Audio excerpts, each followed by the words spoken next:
Bienvenidos amigos para este segundo programa de Más Voz, porque casi estamos estrenando. Tengo el placer y el honor también de recibir a una gran profesional, Patricia Obregón, doctora en Biología Molecular y Bioquímica, experta en bioseguridad además, la primera profesional que incluyó bioseguridad en los hospitales españoles y que organizó la primera Jornada Nacional de Bioseguridad allá por el 2019, si no me equivoco. Patricia, bienvenida. Gracias, buenas tardes. Es un placer, de verdad, un placer tenerte por aquí. Igualmente, gracias. Bueno, tenía muchas ganas de esta entrevista, muchas ganas, porque es mucha incertidumbre lo que hay sobre todo lo que está sucediendo con esta pandemia, con el virus, con el SARS-CoV-2. Estamos en una permanente zozobra de todo lo que va sucediendo, ¿no? Entonces, a mí me gustaría comenzar, Patricia, si le parece bien, que nos haga un poquito el mapa de dónde nos encontramos con todo esto.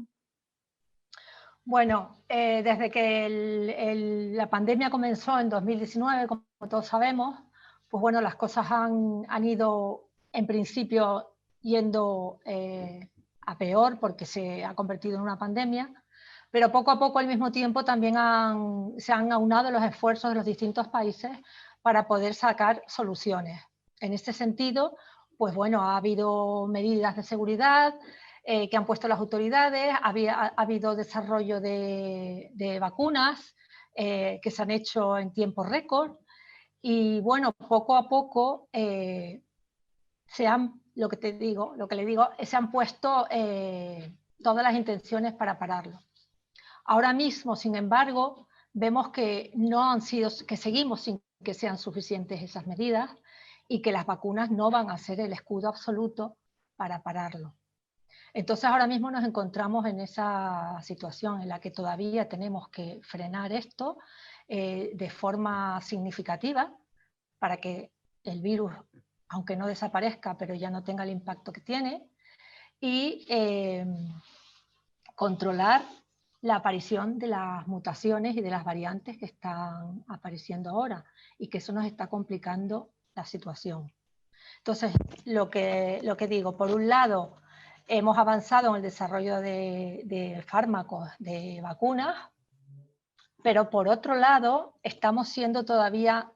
mi sensación es que estamos siendo lentos en la aplicación de las medidas correctas y de manera rigurosa. Entonces eso ahora mismo nos tiene que, por un lado, eso parece que frena, pero la realidad es que estamos todavía, después de un año, pues con una calidad de vida que no es la que quisiéramos ninguno. Doctora, ¿sigue sin conocerse el trabajo de aislamiento del SARS-CoV-2? El trabajo de aislamiento.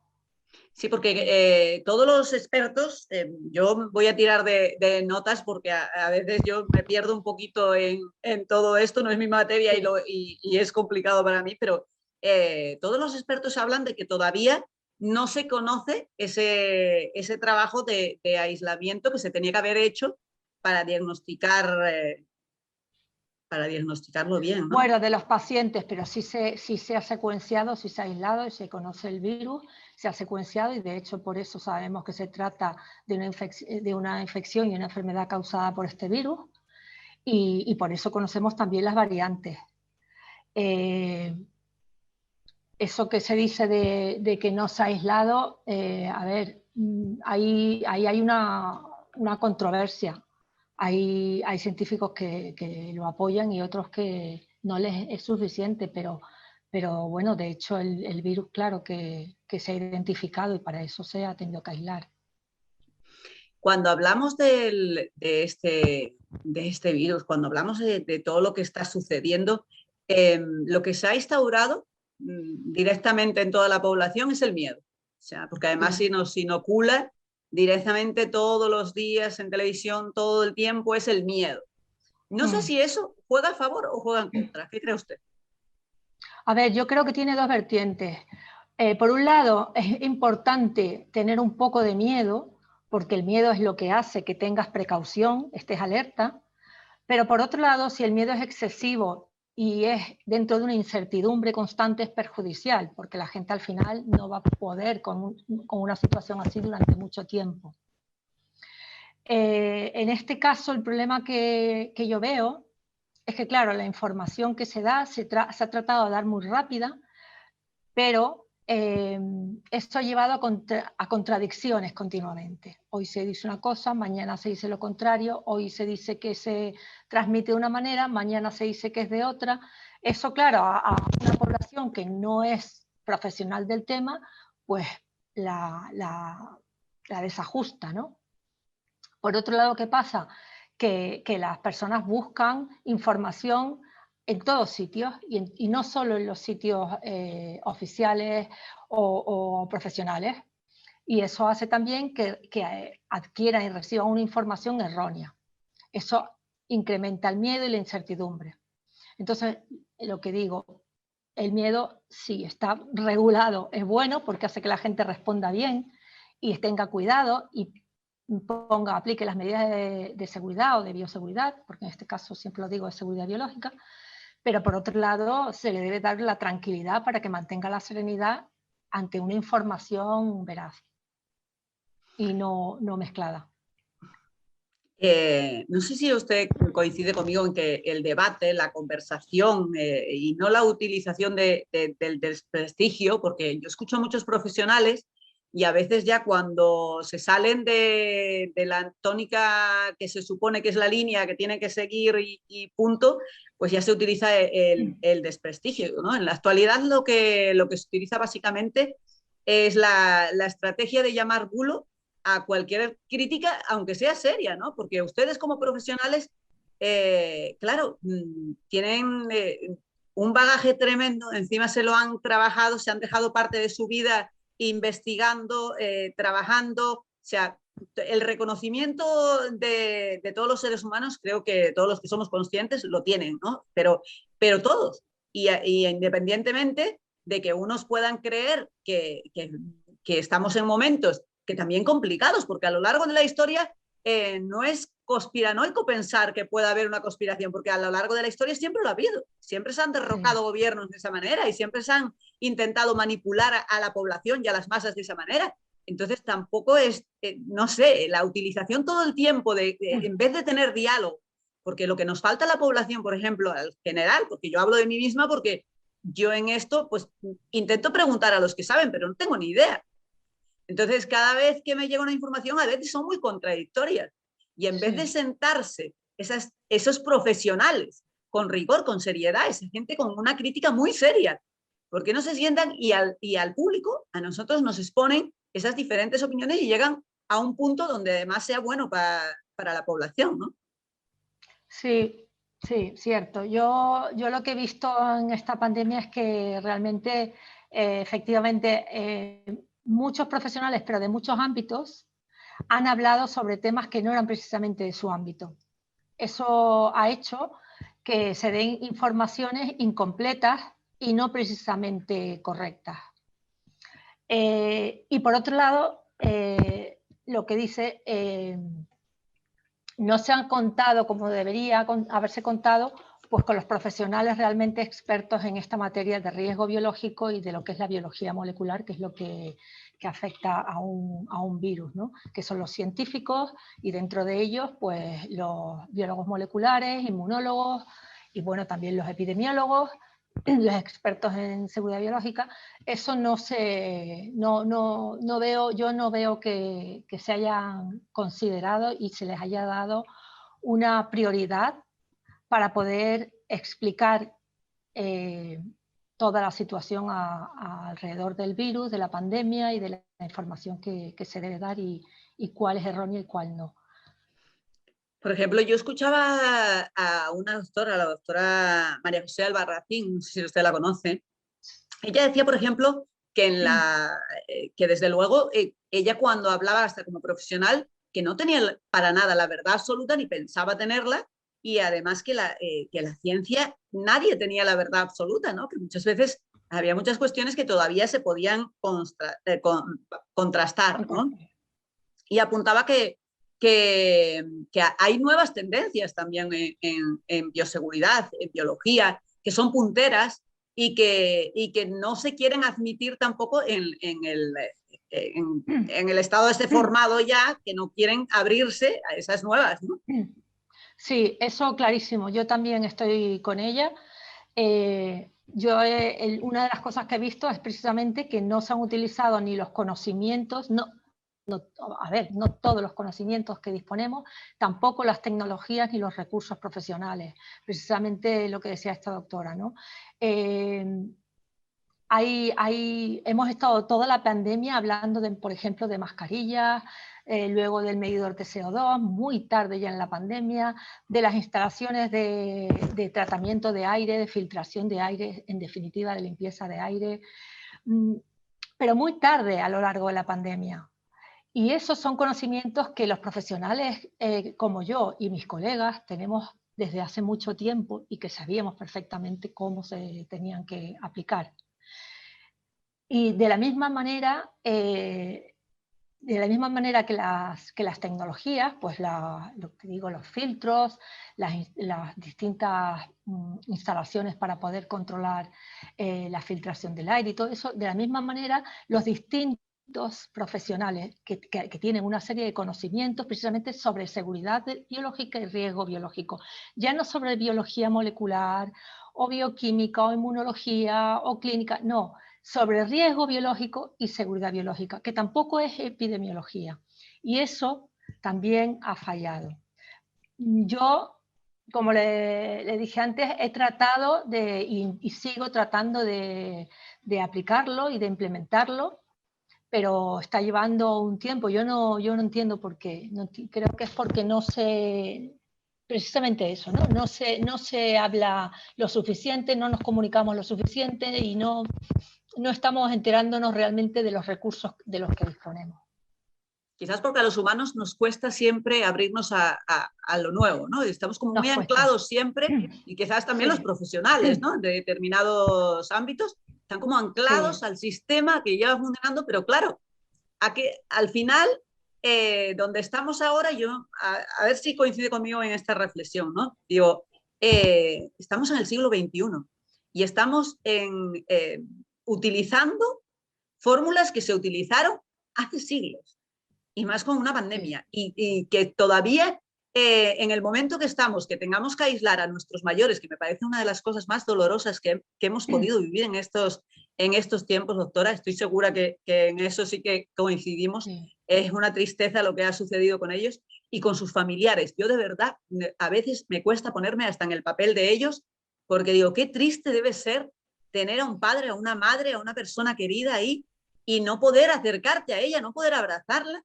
que no te lo permita, que a veces es hasta inhumano cómo hacen el trato con los mayores, porque les dejan acercarse a 3 metros, pero si no escuchan, si no oyen, si no pueden, y ellos se sienten completamente impotentes. Entonces, en la medicina también está la humanidad.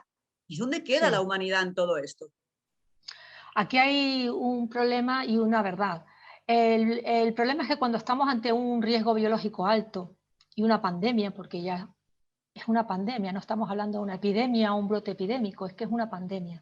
Entonces, y además con un agente biológico tan virulento, patogénico y de alta transmisibilidad como este, el problema es que, claro, tenemos que evitar el riesgo. El riesgo nunca es nulo. En seguridad biológica se asume que el riesgo nunca es nulo, entonces tienes que poner las medidas más rigurosas que puedas, sobre todo en los momentos de pico, ¿no? ¿Qué pasa? Que la forma de hacerlo es aislar a las personas. Pero, ¿qué pasa también? Que si se ponen las medidas adecuadas, dependiendo del ámbito, del contexto en el que esté el riesgo, si se ponen las medidas de seguridad biológica o bioseguridad adecuadas, de contención o biocontención, entonces ese aislamiento, sobre todo para poblaciones como es la gente mayor, se puede hacer de una manera más suave, evitándoles un sufrimiento innecesario. Yo, y no hablo solamente por mí, esto sé que otros colegas científicos también les ha llamado la atención, no solamente el que a la gente mayor se les aislara de esa manera, que les creaba un miedo y una incertidumbre y una tristeza muy grande y un sufrimiento, sino que luego pues ha habido unos brotes pues, en las residencias y en sitios de gente mayor, que ahí nos está indicando, porque era de forma repetitiva, que algo estaba fallando. Ahí estábamos fallando en algo. Y eso era en las medidas que se debían aplicar de forma profesional y no se estaban haciendo. Entiendo yo. Sabemos, en estos momentos, los profesionales saben trabajar en alto riesgo, en bioseguridad, en contención. ¿De verdad estamos con los protocolos ajustados a todo lo que estamos hablando ahora también, a la humanidad?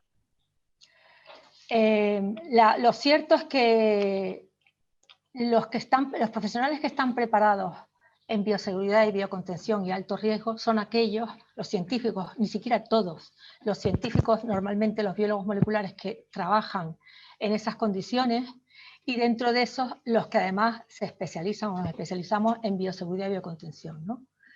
El resto realmente no está preparado para eso.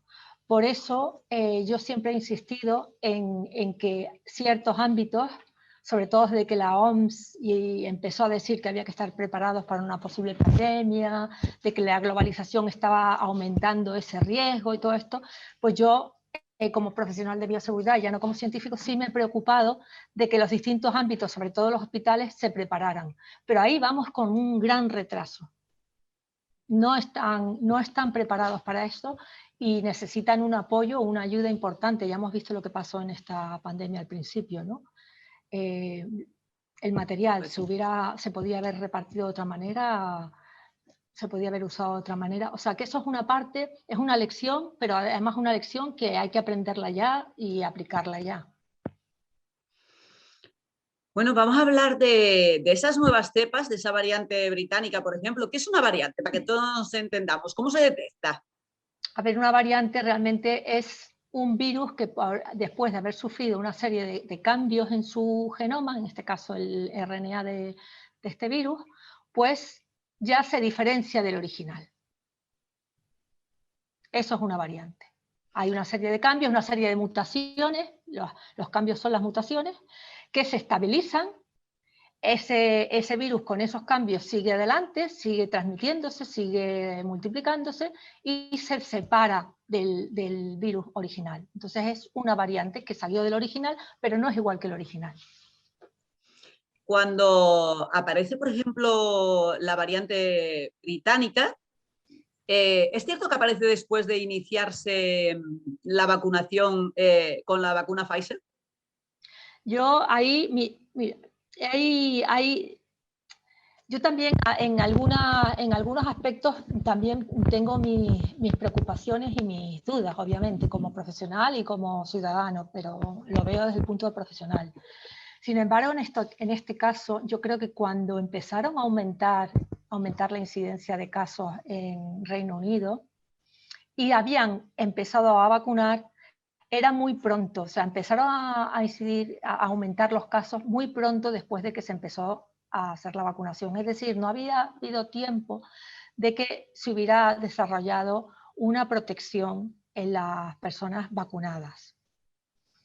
Entonces yo no creo que la vacuna sea la causa de esta variante, porque tampoco ha habido tiempo suficiente como para que la vacuna hubiera creado una presión selectiva sobre el virus. Entonces, en ese sentido, yo creo que la vacuna no es la causa. Luego hay otros temas que habría que mirar, pero yo creo que en ese sentido la vacuna no es la causa. Yo creo que la causa es que hay que tener más control, tiene que haber más rastreo, tiene que haber más medidas de bioseguridad estrictas o rigurosas o profesionales, tiene que haber más secuenciación para detectar muy rápidamente las variantes, todo eso sí. Se sabe también que se ha detectado una nueva variante del SARS-CoV-2 en un bebé de Estados Unidos que tenía una carga viral de 51.418 veces más alta. De eso no tengo yo noticia. Acaba de conocerse hace nada. Por lo visto, fue así. Pero bueno, también pero una variante, sí, una variante nueva o... Una variante nueva, sí. Por lo visto, que se detectó en un bebé en Estados Unidos y que tenía una carga pues, de 51.000 y pico veces más alta de carga vírica, o sea, una barbaridad. Bueno, es que los bebés pueden estar afectados también, se pueden ver afectados por esto. Yo sé de la nueva variante californiana, no sé si es la misma a la que te refieres, que se ha detectado recientemente y que además es una recombinación entre la británica y otra variante americana. Y entonces pues hace que se mezclen dos problemas, una que se transmite más y otra que evade el sistema inmune en parte. En cuanto a lo del bebé que me dices, yo no tengo noticias, quizás es la misma variante. Hay muchísimas mutaciones que han salido, hay más de 12.000 que se han detectado Sí, porque desde está la el africana comienzo. también, la brasileña. Sí, lo que pasa que fundamentalmente las más importantes hoy por hoy son la sudafricana, la británica, la brasileña y ahora la californiana, porque bueno, se ha detectado que ha sido por una recombinación de dos variantes distintas. Doctora, ¿qué es un nucleótido? Nucleótido. Exacto. El nucleótido es, para explicarlo en palabras fáciles, es uno de las cuentas de los elementos que componen el genoma del virus. El ARN pues tiene distintas bases químicas, distintos elementos químicos y esos elementos pues están compuestos por otros elementos químicos como pues grupos fosfatos, azúcares y es lo que forma esa cuenta, ese elemento que va uniéndose unas a otras, va formando el genoma del virus, que es la información del virus, para a través de ese genoma poder producir las proteínas que necesita para multiplicarse y producir más partículas virales, más virus. Y pregunto desde el desconocimiento, ¿eh? ¿Por qué unas vacunas tienen una información y otras otra? Las vacunas en general, las que han salido hasta ahora, tienen todas una información base, que es la información de producción de una proteína, la proteína S o la proteína de la superficie del virus, que es la llave para infectar, engancharse al receptor celular e infectar la célula. Hasta ahora, todas las vacunas llevan esa información. Porque claro, es la molécula más importante. Si tú bloqueas la llave del virus, el virus no puede entrar en la célula y no hay infección. Entonces, todas las vacunas llevan eso. Lo que hay diferencia es en la plataforma, digamos, cómo se presenta esa información para producir esa proteína. Hay vacunas que son las de ARN, que directamente inyectan el genoma del material genético del virus para codificar, o sea, para producir solamente esa proteína. Y luego hay otras vacunas, como la de AstraZeneca, por ejemplo, que lo que utiliza es otra plataforma, es un virus de otro tipo, por ejemplo, un adenovirus o otro virus que normalmente producen resfriados sin más, pero que los atenúan, los debilitan para que no provoquen enfermedad. A esos vectores o esos virus se les pone la información para que produzcan la proteína del coronavirus y eso es lo que inyectan. Claro, la diferencia entre el RNA y este vector es que efectivamente hay una información en el vector que es diferente a la del RNA, porque el vector tiene es un virus, tiene otras informaciones para poder entrar en la célula y poder funcionar como la farmacéutica determina que debe funcionar. Las vacunas que se están poniendo actualmente son inmunodepresoras. No. La vacuna lo que hace es que induce una respuesta inmune, una respuesta de defensa frente a un elemento del virus, de manera que cuando luego tú te expones al virus o eres infectada por ese virus, tu sistema inmune reconoce ese elemento en ese virus y entonces lo ataca y lo destruye. No, lo que hace es que prepara al organismo y al sistema de defensa del organismo, el sistema inmune, para que pueda reconocer un elemento del virus y por tanto al virus entero y destruirlo y bloquearlo.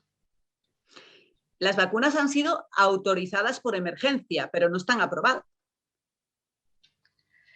Las vacunas han sido autorizadas efectivamente por emergencia, uso de emergencia, porque claro, estamos en una situación en que se necesita ir rápido y entonces pues se tienen que autorizar. Sí. Pero claro, la duda es que no pueden, no, porque tiene que pasar un periodo de tiempo. No. Sin embargo, las fases clínicas de ensayos clínicos que se han hecho, los filtros de seguridad de las agencias reguladoras, eso lo han pasado y en eso son vacunas seguras.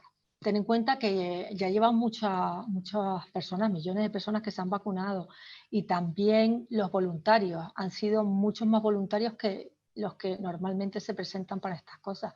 Si una media de voluntarios ronda entre los 4.000 y los 6.000 personas normalmente, esta vez en los ensayos se han usado a lo mejor de 13.000, 30.000, 40.000 personas, ¿no? Entonces en eso es seguro, pero claro, luego hay partes, por ejemplo, los efectos secundarios que pueda tener a largo plazo. Hombre, lo normal es que se den antes, no en cuestión de meses, pero hay que evaluarlos y eso requiere un tiempo. Pfizer, por ejemplo, ha dicho que va a seguir evaluando los efectos secundarios de sus vacunas durante 2 años más. Claro, pues eso hay que completarlo. Claro, porque las vacunas pasan como creo que se consolidan o que están ya realmente para ser aprobadas cuando pasan la 4ª fase, ¿no? Y estas han pasado hasta la 3ª, ¿es así? Claro, sí, pero la 4ª fase es la 4ª de farmacovigilancia, o sea que realmente eso ya implica el uso también en la población, porque siempre tienes que estar atento a los posibles efectos secundarios que pueda dar una vacuna o cualquier fármaco. Pero también es cierto que leemos constantemente esos efectos secundarios y hasta muertes que han sido causadas por las vacunas para la COVID. A ver, el problema que hay efectivamente es que, bueno, no podemos olvidarnos que aunque han pasado todos los filtros de seguridad, pero bueno, se han tenido que hacer de una manera rápida, ¿no? Y luego hay vacunas como son las de ARN, que en principio pues sí son seguras, porque además el ARN se elimina a partir de unos días de inyectado, se elimina, pero también es una molécula proinflamatoria. O sea, favorece la inflamación y es reactogénica, o sea, provoca reacciones frente a él, ¿no? Por eso el caso de las anafilaxias, que son hasta 10 veces superiores a la que puede provocar la vacuna de la gripe. Eso es un problema, es verdad. Por otro lado tenemos que, claro, estas vacunas van a reducir la gravedad de la enfermedad. Y eso, por tanto, va a reducir la letalidad. Eso es una ayuda. Pero también es verdad que hay que tener en cuenta, estamos en una situación que desde mi punto de vista hay que tener cuidado, porque también es verdad que ahora pues está hablando de que se vacune con una dosis y no con 2 dosis, cuando realmente los ensayos se han hecho con 2 dosis. Esto en mi opinión, hay que evaluarlo muy bien, porque a lo mejor poniendo una sola dosis, tú lo que estás provocando es una presión selectiva sobre el virus y lo que vamos a hacer es provocar la aparición de más variantes. Esos son los problemas, efectivamente, que hay que tener en cuenta y que hay que considerar muy a fondo y andarse con mucho cuidado con todo esto y cómo se hacen los programas de vacunación. Al final ahí también van lo mismo que apuntaba al principio, doctora, que decía que lo importante es también los profesionales que están detrás de cada acción y sobre todo en estos momentos, ¿no? O sea, que estén los profesionales indicados en cada cuestión de estas, ¿no?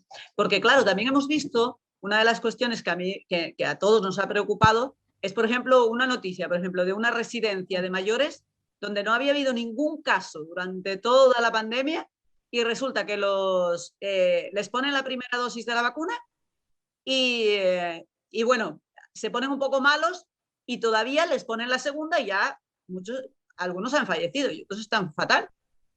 Sí, eso yo también lo he comentado y lo han comentado conmigo otros colegas, y sí es verdad que nos ha preocupado, porque ahí es lo que dije antes con una pregunta relacionada, ahí está fallando algo. Sí, se puede justificar con que la persona vacunada todavía no había desarrollado una protección frente a la infección. Vale, pero hay otras medidas que hay que poner además de una vacuna. Y si se ponen unas medidas adecuadas ante el riesgo biológico, profesionales, eso no debía haber pasado. Eso es... Otra cosa es que la vacuna provoque la enfermedad. En principio no hay datos que digan que pueda provocarlo. En personas no hay datos, pero... Yo, doctora, hablo desde la más absoluta ignorancia, ¿eh? Pero claro, uno lee y al final tengo la cabeza a veces con un momo que dices, estábamos hablando antes, por ejemplo, las de ARN, o estamos hablando que otras llevan no sé qué. La diferencia, que yo por lo poco que podía leer, es que, claro, unos tienen el virus más activo que otros. Entonces, claro, o algo por el estilo, ¿no? El virus no lo lleva ninguna. Bueno, la vacuna china, pues sí, porque lo lleva inactivado y utiliza el mismo coronavirus. Pero estas no, las que estamos utilizando aquí y en Europa no. Estas llevan solamente el material genético, el ARN, o en su caso un virus, pero que es otro tipo de virus inofensivo, y al que le ponen un gen, un material genético del coronavirus, para que cuando ese virus se inyecte, pues produzca esa proteína del coronavirus. Y entonces el sistema inmune lo reconoce como si fuera el coronavirus y reconoce esa proteína del coronavirus. De manera que si luego esa persona vacunada con ese vector o ese virus modificado está expuesto a la infección de coronavirus, como el coronavirus lleva esa misma proteína que le han puesto a la vacuna, pues lo va a reconocer el sistema inmune y lo va a destruir. Pero no, virus como tal no llevan estas vacunas. Llevan el material genético, por un lado, que es el ARN, aislado en nanopartículas porque lo tiene que transportar. Y por otro lado, un virus modificado que se llaman vectores, porque realmente son como virus, pero no son virus auténticos. Son unas partículas parecidas a los virus para que pueda entrar y hacer su función, pero no son realmente virus. Y no son virus dañinos, tienen la función de actuar para estimular el sistema inmune. ¿Qué es una mutagénesis? Mutagénesis. La mutagénesis es el proceso por el cual tiene lugar una mutación. Se puede hacer, o sea, tiene lugar de forma natural o se puede hacer de forma artificial en el laboratorio. Se puede provocar mutaciones para estudiar pues, los virus, por ejemplo, en este caso. El comportamiento de los virus. ¿Qué es lo que nos espera? Porque si estamos yendo hacia las vacunas, pero las vacunas, ¿qué nos van a permitir? Porque hasta ahora tenemos limitado todo, ¿no? Limitado nuestra vida. Las vacunas nos van a poder permitir, porque está claro que las vacunas no nos impide que contagiemos a otras personas o que contagiemos a otras personas, ¿no? Por ejemplo, lo único que va a hacer es realmente, y lo digo de verdad por ponerle foco, sí. Lo que nos va a hacer es que tengamos controlada la enfermedad. Lo que va a hacer fundamentalmente lo que van a hacer las vacunas es que las personas no manifiesten una enfermedad grave. Va a hacer que los síntomas sean leves o asintomáticos. Eso tiene la ventaja de que va a disminuir la gravedad y entonces también la mortalidad o la letalidad. Pero por otro lado, como no son vacunas que se llaman esterilizantes, no son vacunas esterilizantes, no bloquean la entrada del virus, pues claro, la persona que está vacunado, aunque se infecte y no manifieste una enfermedad grave, pero sí va a poder seguir transmitiéndolo. Ese es un problema de estas vacunas. Por tanto, se va a poder seguir propagando. Y por tanto, eso puede llevar también a que sigan apareciendo nuevas variantes. Por eso es muy importante que al mismo tiempo que se vacuna a las personas y se disminuye la gravedad de la enfermedad, se sigan manteniendo las medidas de bioseguridad o de seguridad, ambas, correctamente, pero tienen que aplicarse de manera rigurosa, profesional y correctamente, porque si no, la vacuna al final pues va a crear unas personas parecidas a las asintomáticas que van a seguir transmitiendo ese virus, ¿no?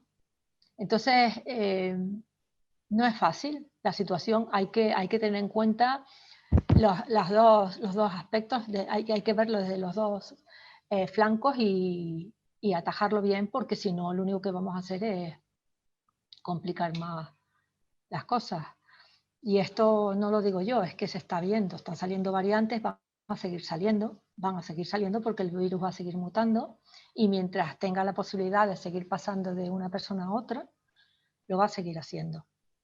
Y además estabilizándose en el organismo lo va a seguir haciendo.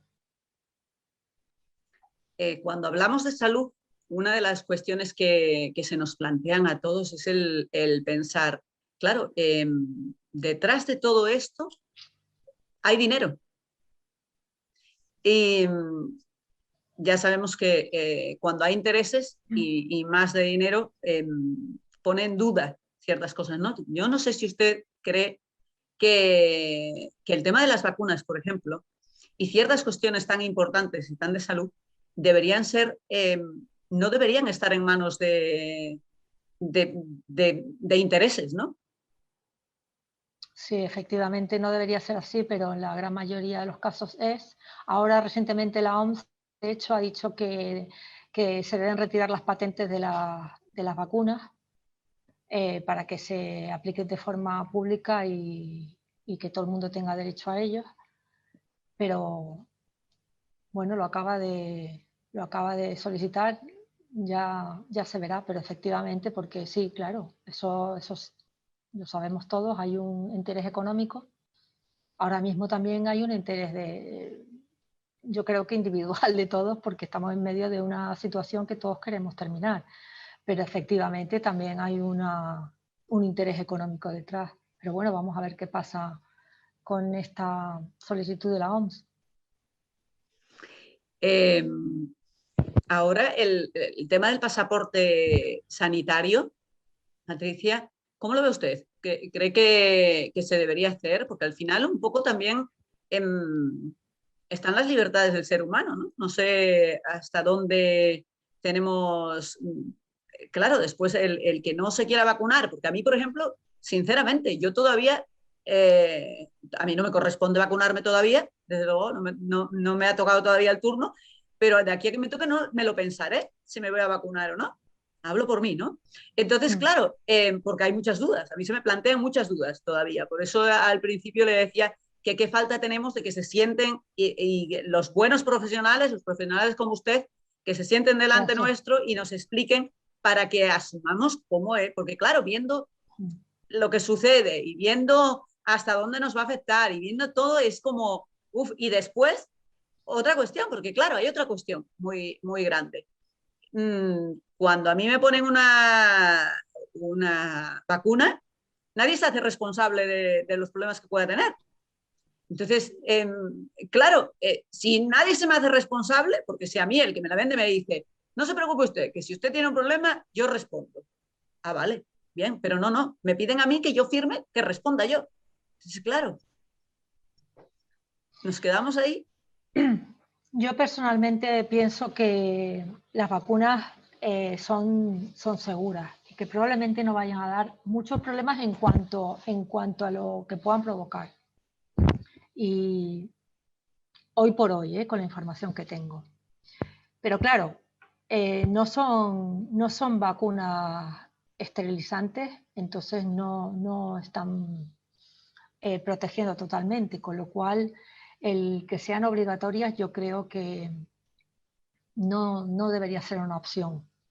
En cuanto a la obligatoriedad a través de ese pasaporte de vacunación, no le veo sentido. ¿Y por qué no le veo sentido? Porque si estas vacunas fueran esterilizantes, es decir, la persona se vacuna y ya no lo puede transmitir, pues oye, puedes plantearte, es que es la manera de frenar esto definitivamente.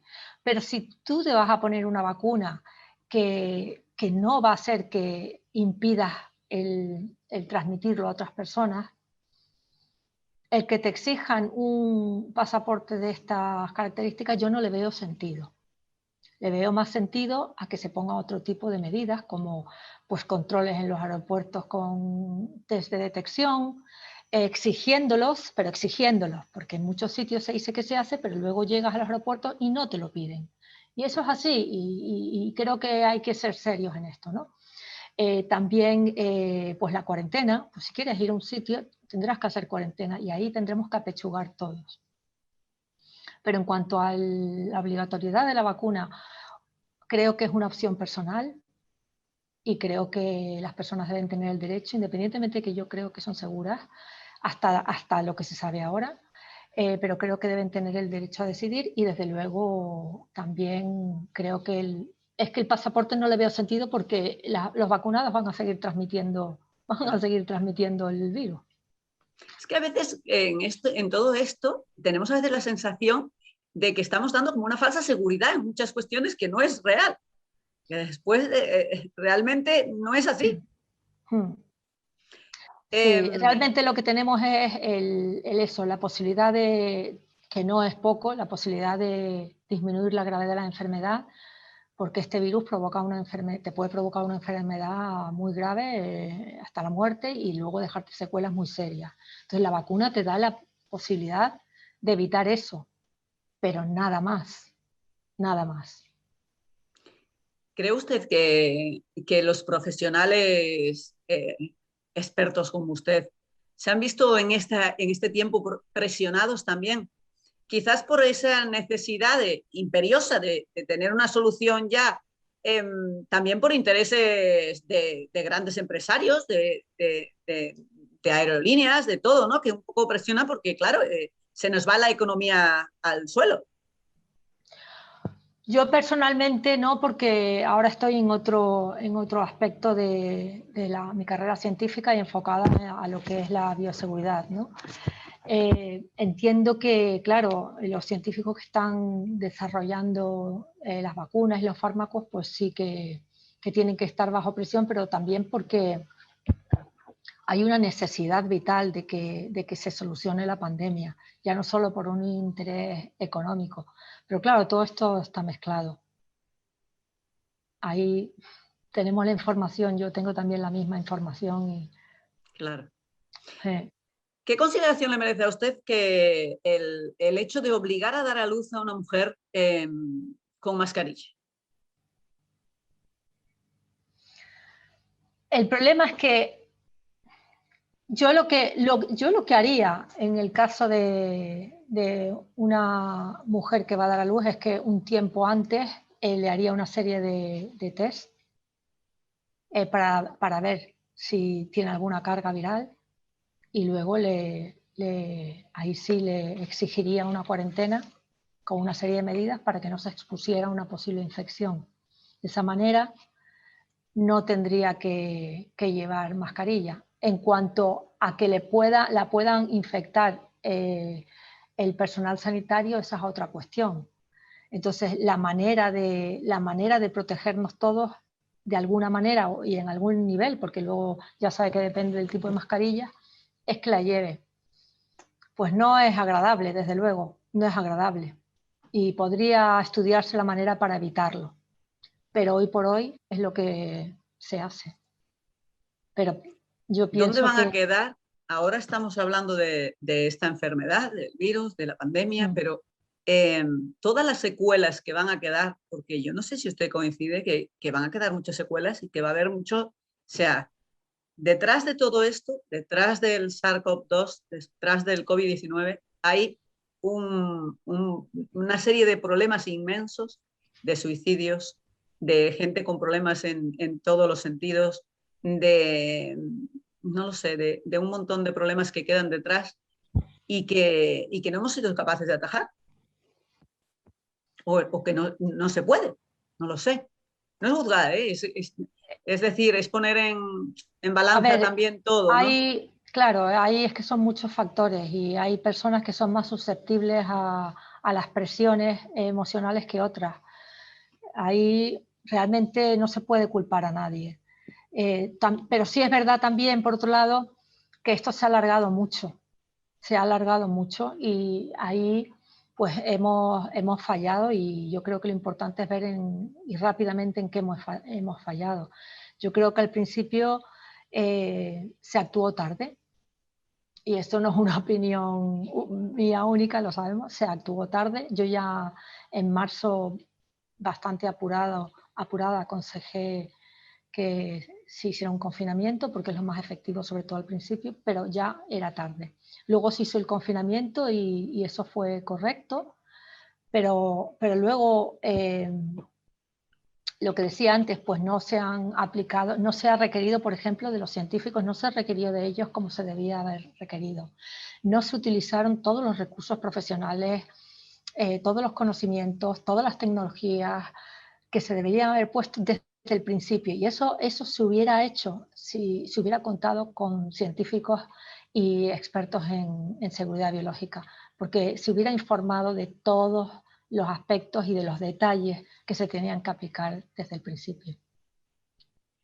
Ahí también luego ha habido una desescalada rápida, es como abrir y cerrar la puerta, siempre lo digo a la marabunta, ahora baja, ahora abrimos, ahora sube, ahora cerramos, así se alarga. ¿Esto qué hace? Que cada vez las secuelas emocionales y de salud puramente orgánica, pues de la gente mayor, del sedentarismo, pues aumente, claro. Entonces, por eso es importante corregir los fallos que hayamos cometido y desde luego prepararnos perfectamente para la próxima que pueda pasar, pero no solamente la próxima epidemia o pandemia, sino el próximo rebrote que haya de este mismo virus o de una variante de este virus. Doctora Patricia Obregón, además es bióloga molecular. La verdad es que ha sido un placer, de verdad que gracias por esta entrevista. Tenía muchísimas ganas, por lo menos hemos puesto el foco en muchos temas. Yo no sé si podríamos decir para terminar, si le vemos el fin, le vemos el fin.